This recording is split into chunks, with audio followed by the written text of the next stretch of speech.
All right, welcome back to Juju Podcast. It's Daniel Palmer at DPalm66 on Twitter.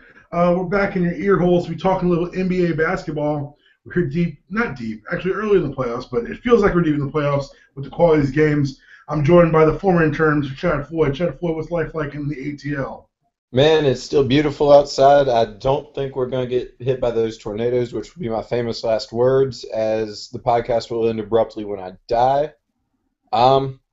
But no, life is good. Atlanta's getting swept up in the once every decade Hawks fever right now. It's a fever. It's catching. There's a rash involved, I've heard, with some presentations. It's a rash of victories, and it's an embarrassment of riches over the legend Larry Bird. This is all, you know what? This is all for his decimation of the Hawks in '88. This is what this is for. It's been a long time coming, but the 20-year plan is finally paying off for the Hawks.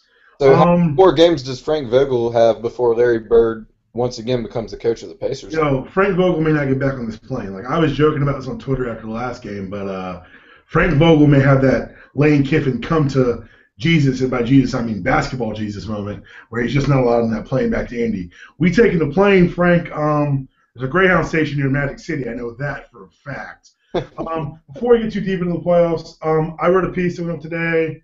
You and I have been talking about this for years now, about what an enormous dickbag Donald Sterling is. And if you haven't read it, go to jujucrazy.net. I think it's pretty good. Watch the videos at the end. Good. Watch the videos at the end. I think that they give a little closure to my argument. And, yeah, Chad Floyd, because I'm very much on the record as to what I think about what's happening, in the tune of about 1,000 words. What do you think? What is your take on – all right, so just give you where we are right now recording. Today, Adam Silver laid down the harshest suspension I knew was possible. He fined both Mr. and Mrs. Sterling $2.5 million apiece. He suspended Donald Sterling indefinitely from all NBA-related activities, and he is going to have a Board of Governors meeting, meaning the owners, and they're going to vote, apparently with his backing, blessing, and support, to have him be forced to sell. Chad Floyd, what do you think about this? It's not resolution because it's not over. Nothing's over until the courts get a hold of it. But this step towards a resolution is decision by Adam Silver. This will be the news cycle for the summer at this point. But I think it was a great first major move for Silver in office because you just can't have that. I mean, it's a league that's 77% black players. It's a league that has a large African-American fan base, and doing anything short of what Silver did would have just been condoning just ignorance, in my opinion. I don't think he had. I wrote the column, and I said that I think he gets indefinite suspension and a $5 million fine. But to be pressing for selling the team, I didn't see that coming, honestly. This is the longest tenured owner in the NBA. He's the one who vetted all the other owners who will be currently voting him out. It will not be a public vote, which I think is interesting. Or as Silver intimated it might, but I doubt that the owners will let that because there will be voices of dissent who want to allow Mr. Sterling to keep his team. And an interesting part of it to me was that the NBA owners' constitution has always been private, but you got a glimpse into that knowing that it takes a 3/4 vote of the 30 owners to oust an owner, but usually it has to do with fraud or gambling or something. So they're really or you being Ted Sapien. Or that. That also helps you get rid of you. But, you know, I got in a great argument with my buddy Charles today about it. He was looking at it from the legal perspective of how can they force him to sell his business, and I was looking at it from a business perspective of he works in cahoots with 29 other owners whose interests are being devalued by this guy who's going to lead to, 5 sponsors have already left the Clippers.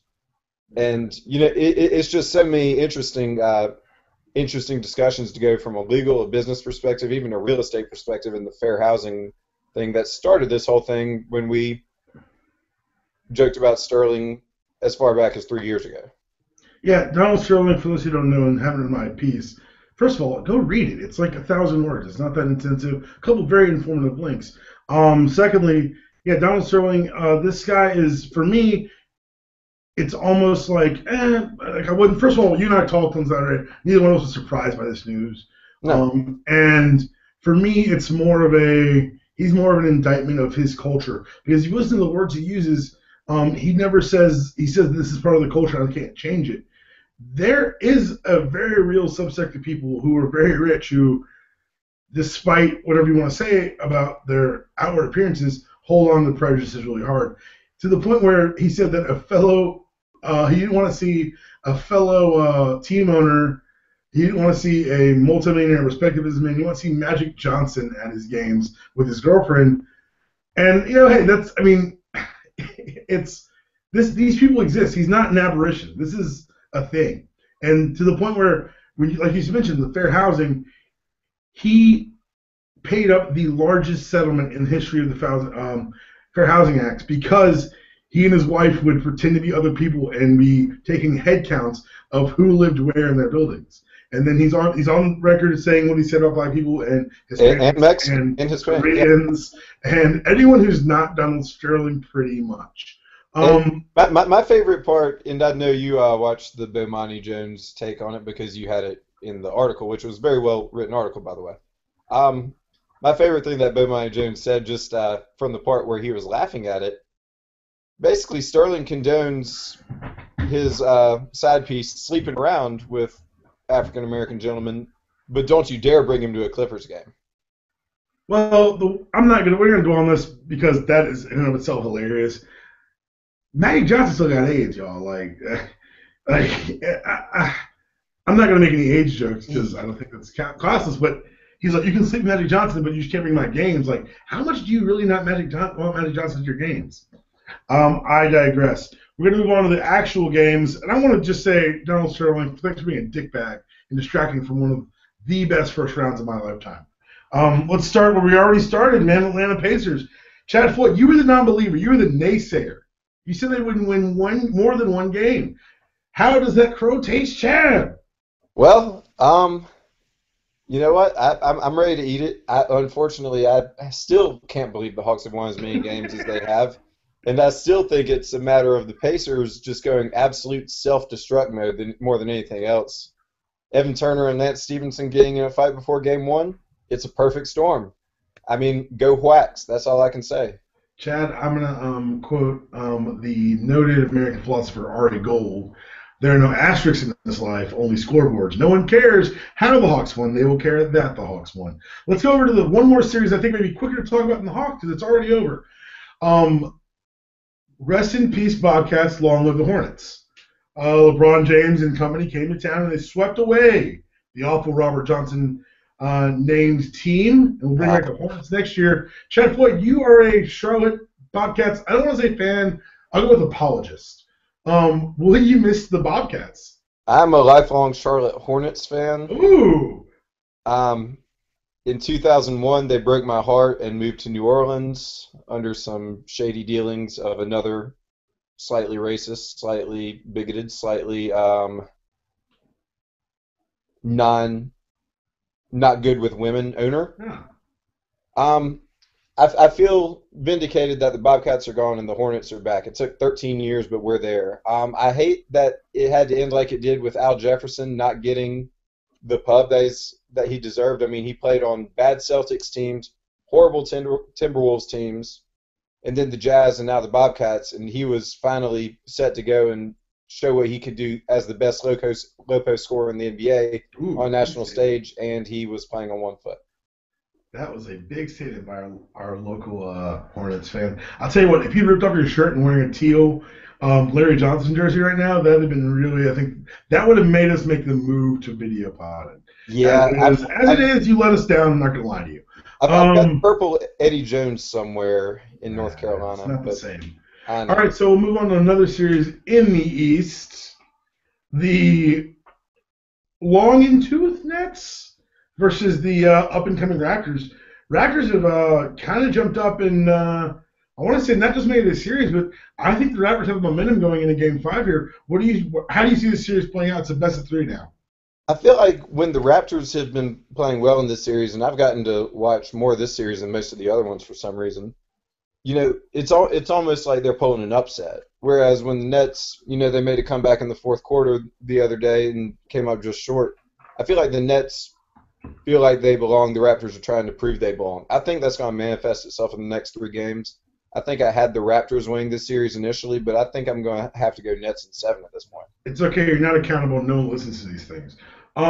Wait, did that one even hit the air? It did. It's on the air. It's on the site. Okay, awesome. Good. But no, I think that I think the Raptors are going to pull this out. I think the Nets don't have enough in the tank, and when Joe Johnson is your go-to at the end of the clock, I ask a lot of questions about your stability as a coach. That's a good problem to have, and really just who you are as a person.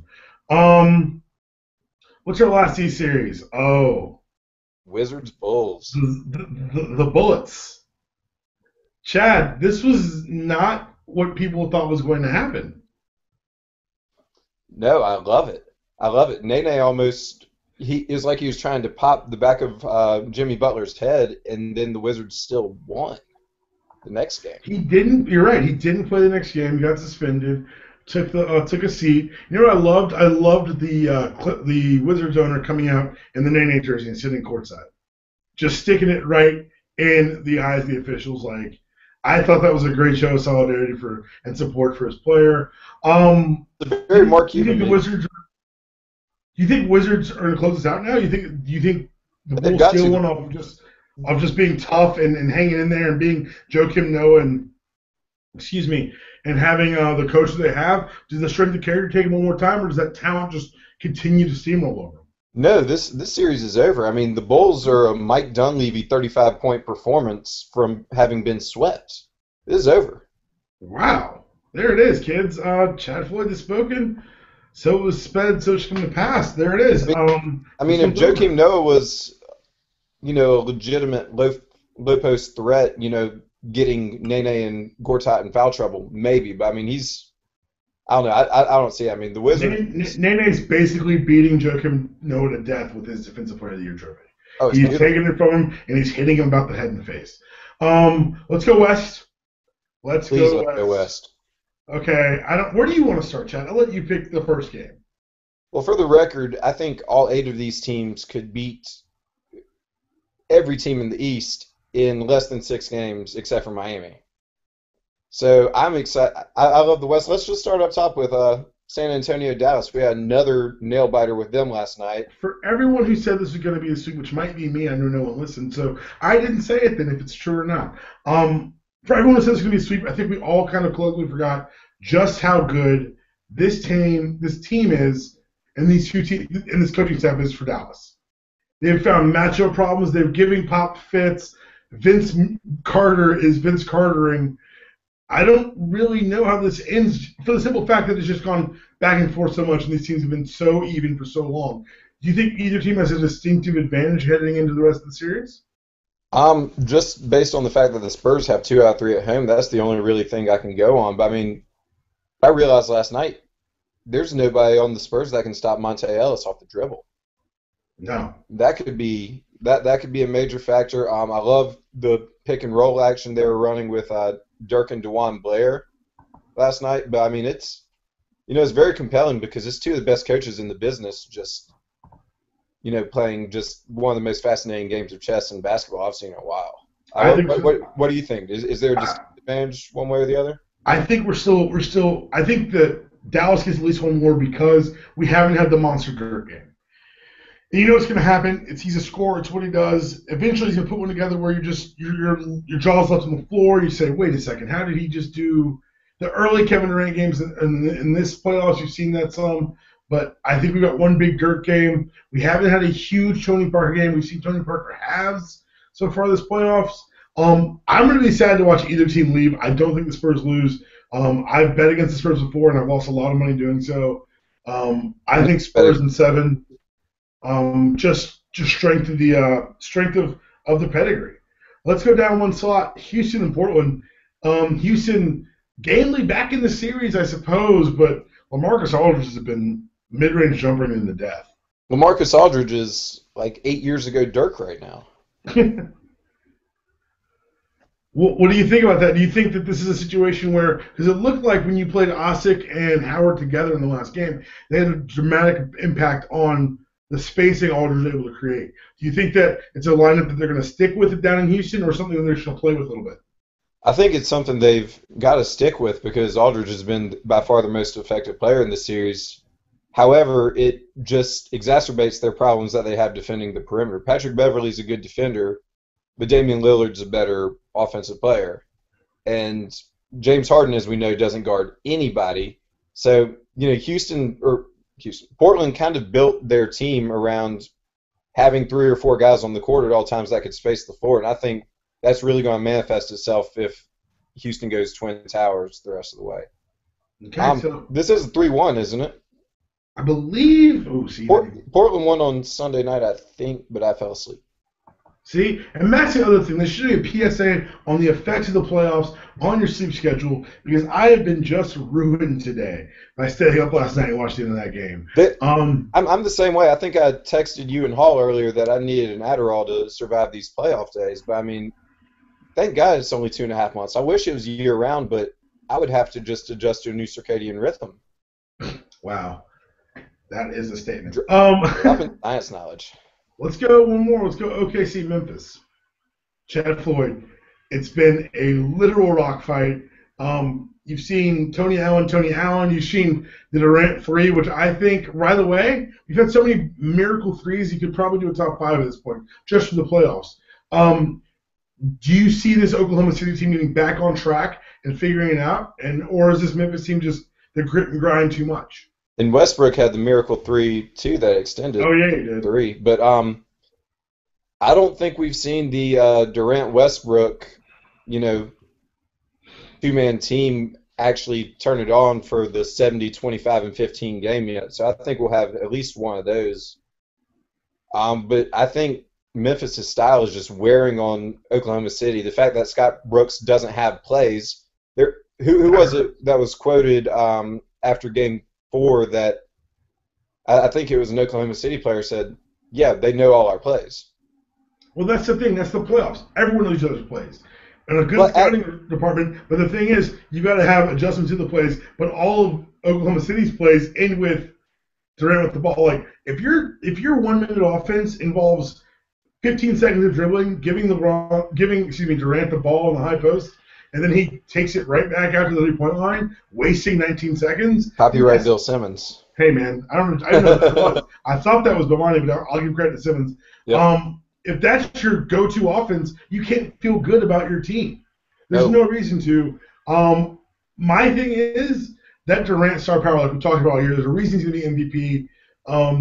I want to see him turn it on and vanquish, for better word, the Grizzlies. I think that he can. I think that Westbrook, people are calling Westbrook to defer to Durant. Everybody calm down. If Westbrook doesn't score, then who else will score? Durant's not dropping 70. Durant's not dropping 90. It's almost like they need a third scorer. It's almost like 18 months ago they had a third scorer that could carry some of this load for him. I don't know what happened. Well, they gave him away for literally nothing. That's what happened. Yep. Hey, they got under the luxury tax. You know what? Thank God, because now they'll never win a title, but at least they won't be paying extra money. Last series, biggest. I mean, at this point, it's the biggest series. It's the biggest series. It's involving an owner who was just banned for life from the NBA. Clippers Warriors. That's happening tonight. The tip's at 10:30, which means I'm not doing anything tomorrow until probably noon. Sorry, people I work with. I apologize now, but this is. I'm gonna watch every second of this unless it gets out of control. Chad Floyd. A lot of the big loss in Oakland was blamed on the fact that this was hanging over the players' heads. Is it resolved in their minds? Because I mean, say what you will, he's still there. He still signs the paychecks. I really don't buy that. I mean, I watched the first quarter of the game, and what I saw was Steph Curry bearing him, not Donald Sterling. I mean, the Warriors just kind of took advantage of the situation, and I don't know if the Clippers played with any less energy or anything, or if we want to speculate as to whether or not the Sterling situation is going to hang over the Clippers' heads, although we know it is to a point. But I think, just based on what I saw in Game 4, I think the Warriors could sink them just based on their own merits. Yeah, but you're also in a situation where the players before the game and after the game admitted they were distracted. You've got DeAndre Jordan taking 2 shots, hitting none. You've got Doc Rivers is saying after the game in a moment of candidness that I wouldn't expect from an NBA coach, and especially in the playoffs, said, my job's to get them ready for the game, and I don't know if I did that today. Like that, this is a team that's not. It's one thing to say, "Oh, I don't want to speculate," but it's a whole other thing to say, "Look, man, I got eyes," and this is weighing on those guys, man. And that's a tight place to be in. Like that's a tight locker room, and I can't imagine the things that are being said, the things that are being bandied about, the conversations that they're having. So it's going to be very, very interesting to see not only how the team responds today, but going forward. I think beyond even saying go out there and grab a win is just play Clipper basketball. I felt like last game, like you said, Steph Curry did go off, but at the same time, the Clippers didn't exactly rise to the occasion to meet him. And this is a team that, for all their faults on they have a little ball stoppage on offense, not they're better defensively, not the best defensive team. This team's always played with heart, even under Vinny Del Negro, who again had no plays like Scott Brooks. But with Doc Rivers, this is a guy who's gotten a consistent effort all year out of these guys, and I think it's a shame that they're having to pay the price because Donald Sterling re-exposed himself.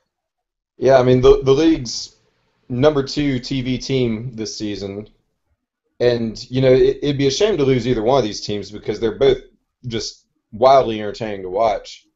But the Clippers, like I said, I guess I kind of tailed off on one thought there, but I mean. It is just a shame to lose, to see the Clippers kind of fall apart as they did in Game 4, and I hope that doesn't carry over because what we had was the makings of a great series. And I just can't wait till 10:30 and see how that plays out tonight. I can't wait till 10:30 when I realize I'm old now and have to go to bed. Chad Floyd, any other parting thoughts on the playoffs so far? Things to watch for next round, predictions, analysis, bets you want to make with our viewers? What do you got? Go Hornets. Well, that's empty phrase as ever was one. Wait, did we disagree on anything? Nets Raptors, I think. I took Raptors. What's the bet? There's no bet. Chad, no one listens to these things. No one's gonna hold us to it. There's no point in betting. Honor. There's no Chad. Have you met you? All right, guys. Thanks for listening. Don't put that on me. I can do that. Thanks for listening to another DG podcast. We'll be back, if not later this week, but definitely this weekend with the rundown, run around, run amok, whatever the name's going to be. We meet Chad, and hopefully some more people join us. Because talking to Chad gets kind of old. Thanks for listening again. 5-star reviews. Always leave them. We will be checking them. We haven't been reading them because you haven't been leaving them. We will talk to you guys soon, and go Hawks!